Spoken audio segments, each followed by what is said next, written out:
and welcome back to Football League World TV. It's time for the latest episode of The Debate, and here we're looking at three championship sides that underwhelmed most this season. I'm your host, Dagless, and joining me this morning are Marcus Alley and Toby Wilding. Marcus, how are you? Yeah, really well, thanks, George. There's been a few famous underperformers in the championship this season. It'd be interesting to see who we reckon is how they're gonna fare next season, given that how they've disappointed this term as well. But no, I'm excited to get into this debate this morning. Good stuff, Toby. How are you getting on? Yeah, good. Thanks. Really interesting making my selections here. So some of them really stood out as pretty obvious ones for me, and some were a bit of a tougher call to make. So yeah, it was intriguing to sort of see who we come up with, and yeah, it's going to be an interesting post-mortem for a few of them now. Certainly will be. Championship fans, get in touch with across Facebook, YouTube, and Twitter for the next 20 or so minutes. Let us know which side you think underwhelmed most of all this season. Maybe, unfortunately for you, it was your club. Let's get going.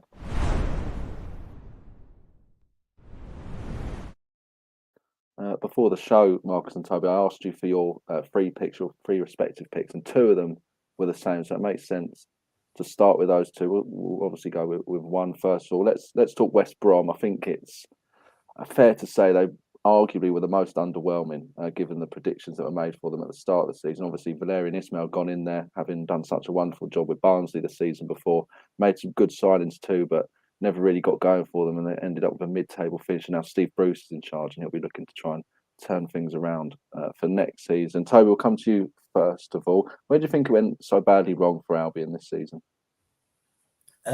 It was a strange one, wasn't it? I mean, I think there was a big weight of expectation on them, wasn't there? In terms of, we've seen so many sides bounce back so quickly after relegation in recent years, and West Brom themselves have done that in the past. In terms of moving quickly, and when they have been tipped, they've sort of followed that up, and that just never happened this season. I mean, the Ismail appointment to begin with certainly looked an exciting one. Given what he'd done with Barnsley, you felt that was sort of maybe a next natural step up for him, having done that with sort of an unfancied side and shown what he can do. You felt maybe he could then thrive with a team who really were supposed to be in and around the position that he'd been in anyway. But sometimes managers just don't really seem to suit a certain scenario, a certain circumstance. There are certain ones that do seem to work better when the backs are up against the wall, and they're not expected to do so well. Then they've not got the sort of budget available to really go out and spend. So perhaps there was an element of that in there, in that the sort of systems didn't really match up, and I think there was an element of that as well on the pitch. Even when Ismail was there and he was getting results, you sort of felt like the performances weren't perhaps matching those results, and eventually that really did catch up with them, even if they were still in the playoff places when Ismail was sacked. And then obviously Steve Bruce came in, and he never really got going at the Hawthorns, did he? I think it was 22 points from his 17 games, which is almost for me a bit of a worry when you consider the fact that it looks like he's going to be there next season from a West Brom perspective, because that's not exactly promotion form or even playoff form, if we're being honest. So there's still a big question there, sort of long term, about whether he'll be able to actually take them forward next season. And I think as well, a big one too was the injury to Daryl DK, brought in January. You felt he could really be the goal scorer that was going to sort of, bring that firepower that West Brom have been lacking in the first half of the season. Obviously, he'd done it under Ismail at Barnsley the last half of last season, but the injury he picked up pretty much as soon as he arrived at the Hawthorns has just kept him out ever since. So that too has been a massive loss. So I think that there's a few things that have gone against West Brom this season, but nevertheless, having come down, and when you sort of look at the sides who they came down with, Fulham straight back up as champions, Sheffield United brilliant resurgence under Paul Heckingbottom, and then obviously Bournemouth as well in the second automatic promotion spot in only a second season down. When you compare that with what West Brom have done, it's just they have quite clearly fallen well short of what they should have done. Marcus, what did you make of West Brom's season? And looking ahead to next season, as Toby mentioned, form under Steve Bruce wasn't brilliant, was it really? Particularly at the start of his tenure, he said himself he's ruled the way his time at the club started in those opening weeks. What do you think their prospects are for next year as well? Well, it was a promising season at the start, and then it's been extremely disappointing since those first few months. For me, I think I've been quite vocal since he came in. I don't think Steve Bruce is the manager to lead West Bromwich Albion back to the Premier League. They made some pretty puzzling decisions, have done for the last few years, but particularly in their summer recruitment in 2021. I think that did hamper Valérien Ismaël to an extent. Not sure how big of a say he had on it, but the absence of a real creative force in midfield was clear to see. Obviously, I don't think anyone really expected Grady Diangana to contribute as little as he has, and of course him being one of a large group of survivors from that 2019-20 second place finish under Slaven Bilic, which we've seen the likes of Norwich come down with and keep some continuity within the squad and then have success again. And with the financial advantage you have on some of the other Championship clubs, they definitely should have done better.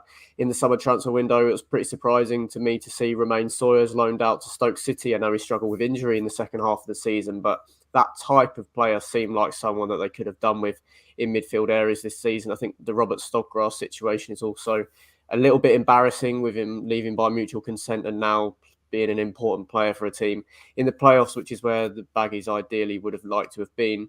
I think they probably would have just missed out on the top six, but I think they would have been a lot closer to it had they not sacked Valérien Ismaël. I think it's been quite confusing what direction they're trying to head in at board level with the types of managerial appointments that they've made in the last few years. They seem to not care about style of play for years while they were consolidating in the Premier League, and then employed Sam Allardyce last season. And I'm not even sure that it is less of an extreme, but if you're going to sack Ismaël mainly due to his style of play and bring in Steve Bruce, I'm not really sure how far you're going with that appointment. So next season, I do have my doubts. With some improved recruitment, they should definitely improve on this season, and it's a huge opportunity. I look at the sides coming down from the Premier League. I would expect Watford to be strong. I'm not so sure about Norwich. And obviously we'll see who takes that final spot, but there's definitely an opportunity there because West Brom are going into that second season of parachute payments, like we've seen how Bournemouth have performed this season. But with Steve Bruce at the helm, I can't go too big guns about backing them to even get in the top six, to be honest. They've got the personnel. I think not giving Andy Carroll a new contract was a mistake. I know DK will be the main man next season, as he should be after the money that they spent on him.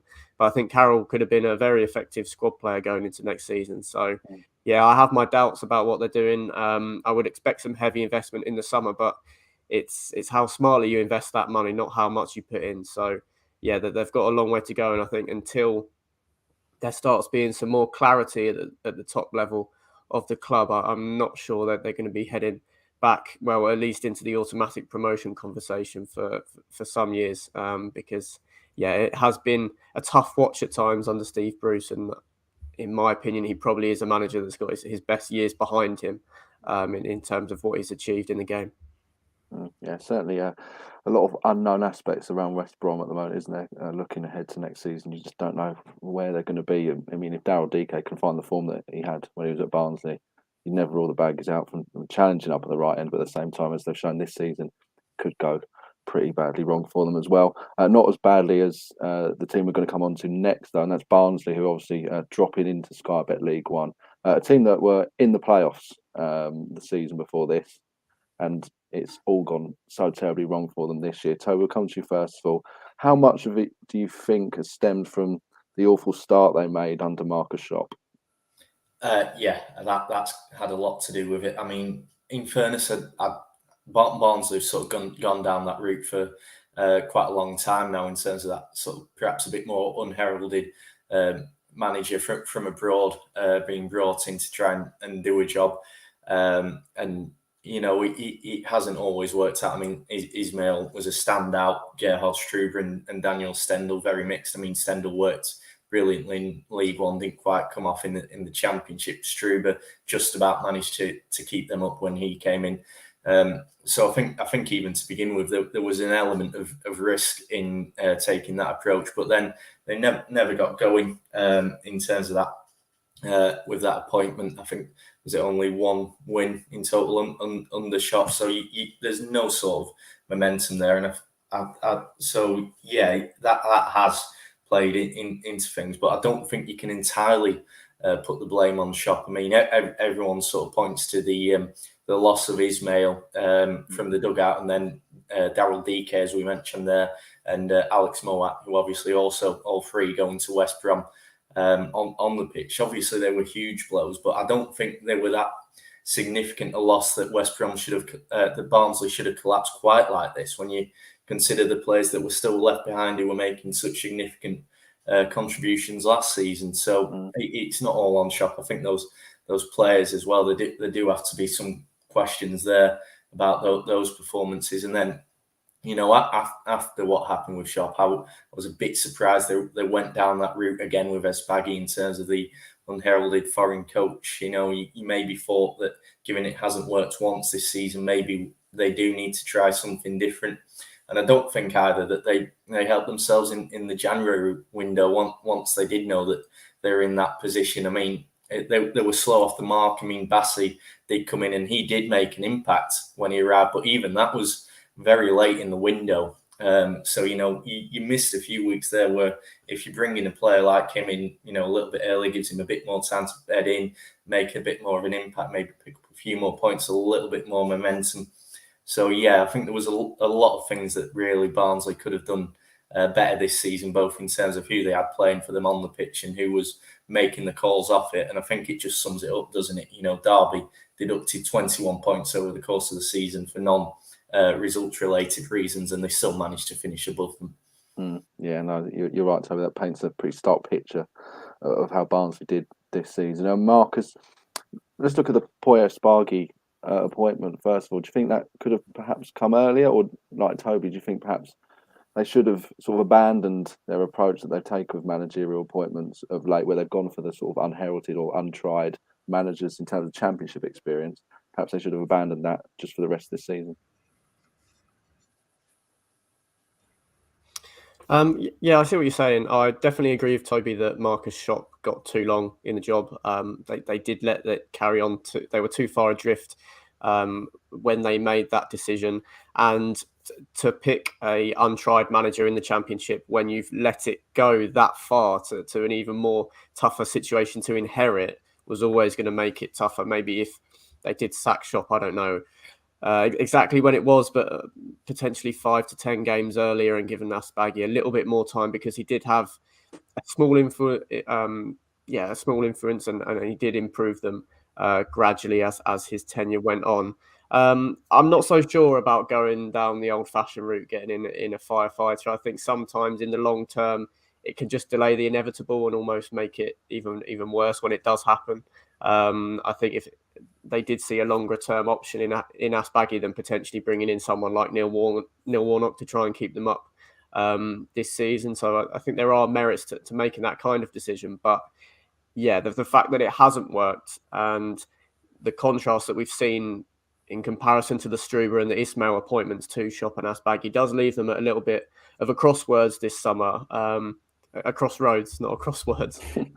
I do respect the Barnsley model, though. However, it's very strange to see that the oldest player in a Championship squad being just 27 years old. But yeah, I do respect the way that they've gone about it. It's got them out of League One. It took them to 5th place last season under some special circumstances. But even if you are going to go with that approach, on reflection, recruitment has been very poor. We spoke about the players that they lost, but even the likes of Michael Solbauer last summer, a Colossus centre-back that really wasn't replaced and a leader on the pitch. I think the loss of Mads Andersen in the first half of the season was pretty crucial as well, and led to them falling well behind the 8 ball. So I think there probably is going to be a change of direction in terms of appointment. I think they're probably going to accept that the high press in football doesn't equal success on its own, and that's not maybe the main thing you should be focusing on when appointing a new manager.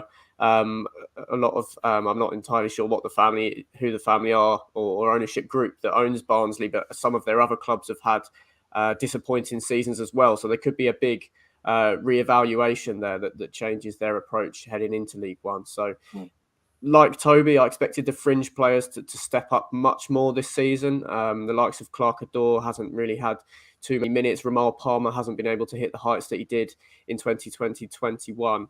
But yeah, when you look back on that summer window, the players that they lost, even January, leaving it too late, to be honest. If they had that bounce at the start of the January window with Quina and Bassi completely sort of reinvigorating that attacking contingent, then they probably would have got a lot closer to catching Reading at some stage. So no, yeah, a lot to contemplate for them going into the summer. But I think if they can get this appointment right, then there is a core in the squad there that they could push for promotion next season. But no, it's a tricky one, and a tricky one to sort of dissect, considering how good they were in that 5th place finish under Ismail. It has been, a bit of a calamitous fall to a rock bottom finish. Yeah. I was just going to say, just on Marcus, as you mentioned there about the situation with the ownership group. I think worth noting as well, isn't it, that on the same night Barnsley's relegation at Huddersfield was confirmed, in the French second tier, Nancy, who were owned by the same group who owned Barnsley, they were also relegated to the French tier, I think for the first time possibly in their history, certainly in a long time. And that was sort of a match that was really interrupted by fan protests against that group who own both Barnsley and Nancy. So I think that too, that really sort of says a lot about the situation with that group who are running these clubs at the minute. And it's a bit, worrying for Barnsley, I would say, if those owners that are in charge of their club are forcing fans elsewhere into such action. Yeah, certainly a night to forget as well. I think for them, 2 relegations in one night, that's some going. But yeah, it'll be interesting to see what Barnsley do next season. We know they're a side that have regularly bounced back straight from League One into the Championship. They'll be trying to do that again. As we mentioned at the top of the show, we're looking at 3 sides that are underwhelmed in the Championship this year. Marcus and Toby both agreed on West Brom and Barnsley, which I think is fair enough. But then they've diverged on the final pick. So we're going to hear both of their thoughts on their respective picks, and then I guess I'll have to make an overriding decision, or someone can jump in on the comments. So we'll come to you first of all. You picked Cardiff City, didn't you? Yeah, I did. And to be honest, there's a few reasons why I've gone with this. I mean, for starters, I was sort of looking at the way they ended last season. Is sort of why I went for Cardiff over Marcus's pick, which I'll let him come on to in a minute, because it was an excellent end to last season for Cardiff under Mick McCarthy, 8th in the Championship, so not far at all off the playoffs, and they were really starting to show sort of the form that suggested they might be able to mount a genuine top 6 challenge this season, and that just by a long way never came at all. I mean, McCarthy sacked in about sort of November. Or very early in the season after a run of 8 straight defeats that left them battling relegation. I mean, Steve Morrison's come in and he sort of steered them safe of relegation, but nothing more than that. If we're being honest, it was still very underwhelming finish for them, only 18th in the Championship. And I think had it not been for those points deductions for Reading and Derby, it would have only been the last couple of weeks of the season when we really saw them sort of secure their Championship status for next season. I think as well, the double that Swansea did over in the first time that has ever been done in that South Wales derby, and in pretty emphatic style for the Swans as well. Not least that 4-0 during the reverse fixture later in the season. That was just an absolute ruthless display from a Swansea side who, in all reality, at that point, there wasn't a great deal of gulf between them in the table, but on the pitch that day, there was sort of a massive difference between the two. So that as well is going to be such a disappointing thing for Cardiff, to be the first side to suffer defeats home and away to their biggest rivals is a massive disappointment as well. And as I say, what has been a really sort of below par season when you consider the expectations that there will have been on Cardiff coming into the campaign after such a strong finish to last season. And I think as well, you look at the fact that it was Cody Drammer who's won the Player of the Season, which is telling, given he only came in on loan from Leeds in the January transfer window. It says, as we touched on before with the Mick McCarthy season, says a lot about sort of how poor they were in the first half of the season. And I think that's probably consequentially no surprise that it looks like it's going to be a really sort of big turnaround, a big squad overhaul at Cardiff this season. There's a lot of players out of contracts. A lot of them will be moving on. And when you sort of look at what they've produced over the course of this season, I think that's certainly the right thing for Cardiff, because they're going to need some sort of significant change to really produce more than what they have done this season. Yeah, I think so many had Cardiff sort of penciled in as playoff contenders as well, didn't they, at the start of the campaign? But from the very early stages of the season, it looked like they were going to be fighting relegation more than anything else. But at least they are in the Championship for next season. We'll see what Steve Morrison and co can do next year. Marcus, your pick was Stoke, wasn't it? Yeah, I've based this a lot off the investment and the quality and the depth in the squad compared to where they've really finished. The Potters were competing towards the automatic promotion places in the opening months of the season, in around the mix with West Brom, Fulham and Bournemouth, before falling away dramatically. Harry Souttar's injury on international duty seemed to completely derail their season. There were other injury issues. Vrancic has struggled for fitness, along with Nick Powell. But the depth in the squad has not been reflected in the performances at all. I think profit and sustainability rules might hold them back a little bit in the summer, heading in towards their fifth Championship season since relegation from the top flight. And I also think that's potentially a reason why Michael O'Neill is still in the job.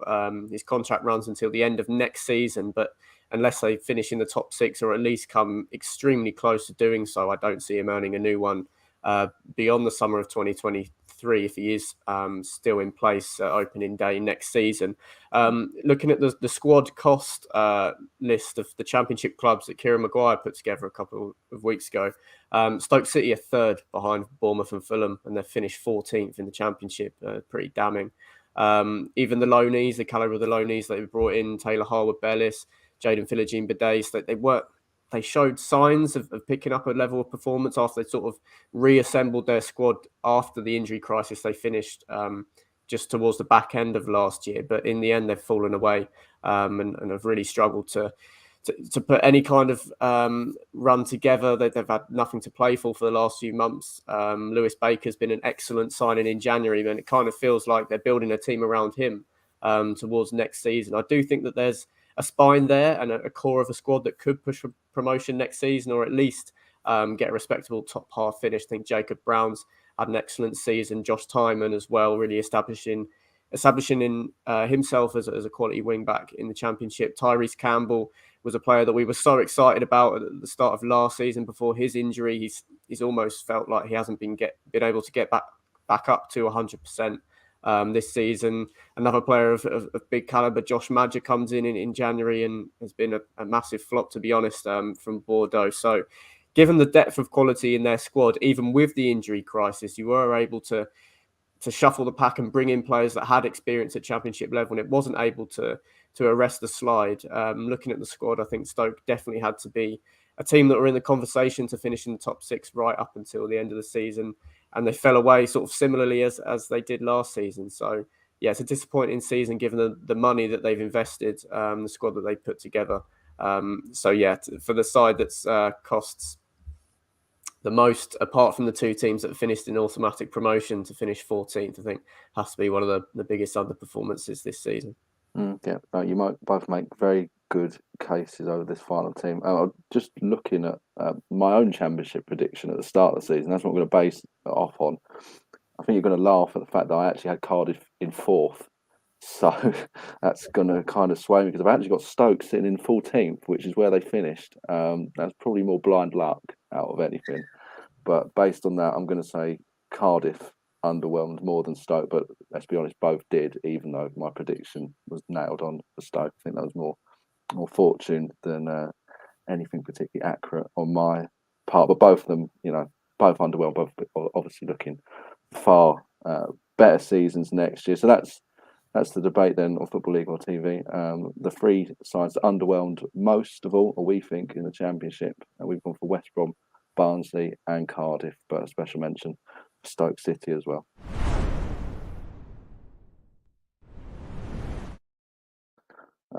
Just before we go, one more show coming up on Football League World TV today. It's later this morning at 11 o'clock, so not long to go now. The League One Fan Awards for April. Ned Holmes will be hosting that one, and Billy Money will be joining him. Marcus and Toby, great to get your thoughts on the three sides that have underwhelmed most of all in the Championship this season. Very interesting discussion indeed. And for those that have been watching, do subscribe to Football League World TV on YouTube if you can. That'd be greatly appreciated. And like this video too, that would also be much appreciated by all of us here at footballleagueworld.co.uk. But from myself, Marcus and Toby, it's bye for now.